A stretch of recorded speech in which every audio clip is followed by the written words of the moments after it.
డాక్టర్లచే అంకితభావం గల సిబ్బందితో దంపతుల్లో ఏర్పడే ప్రతి సమస్యకు లేటెస్ట్ అడ్వాన్స్డ్ ట్రీట్మెంట్ అందిస్తుంది Fertinine.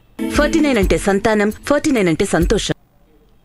Welcome to PDTV. Andhra Pradesh ముఖ్యమంత్రి జగన్మోహన్ రెడ్డి జీవిత కథ ఆధారంగా సెన్సేషనల్ డైరెక్టర్ రామ్ గోపాల్ వర్మ తెరకెక్కించిన చిత్రం వ్యూహం.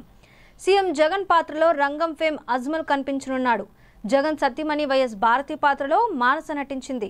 రామదూత క్రియేషన్స్ బ్యానర్స్ పై దాసరి కిరణ్ కుమార్ ఈ పొలిటికల్ మూవీని నిర్మించారు. ఇప్పటికే షూటింగ్ పూర్తి చేసుకున్న వ్యూహం సినిమాను మొదట నవంబర్ 10న విడుదల చేయాలని భావించారు డైరెక్టర్ వర్మ. అయితే సినిమా నుంచి రిలీజ్ అయిన పోస్టర్స్, టీజర్ పై టీడీపీ నేతలు తీవ్ర ఆగ్రహం వ్యక్తం చేశారు. వ్యూహం సినిమా విడుదలకు అనుమతి ఇవ్వకూడదంటూ టీడీపీ జాతీయ కార్యదర్శి నారా లోకేష్ సెన్సార్ బోర్డుకు లేఖ కూడా రాశారు. దీంతో వ్యూహం సినిమా విడుదలకు అడ్డుకట్టపడింది. అయితే లేటెస్ట్ గా వ్యూహం సినిమా రిలీజ్ కు సెన్సార్ బోర్డు గ్రీన్ సిగ్నల్ ఇచ్చింది. ఈ విషయాన్ని ట్విట్టర్ వేదికగా అభిమానులతో పంచుకున్నారు రామగోపాల్ వర్మ.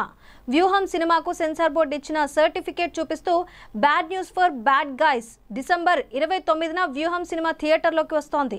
ఇదిగో సెన్సార్ క్లీన్ న్యూస్ సర్టిఫికేట్ అని రాసుకొచ్చాడు ఆర్జీవి. ప్రస్తుతం ఈ ట్వీట్ సామాజిక మాధ్యమాల్లో వైరల్ గా మారింది.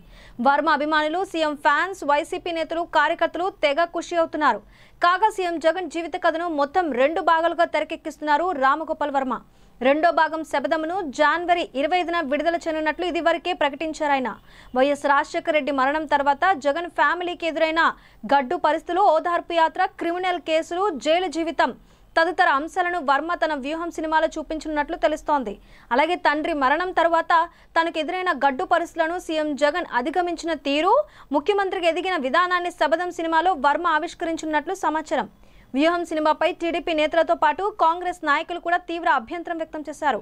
డైరెక్టర్ రామగోపాల్ వర్మకు హెచ్చరికలు కూడా జారీ చేశారు. మరి రిలీజ్ కు ముందే వార్తలో నిలిచిన వ్యూహం థియేటర్లోకి వచ్చాక ఎలాంటి సంచలనం సృష్టిస్తుందో చూడాలి.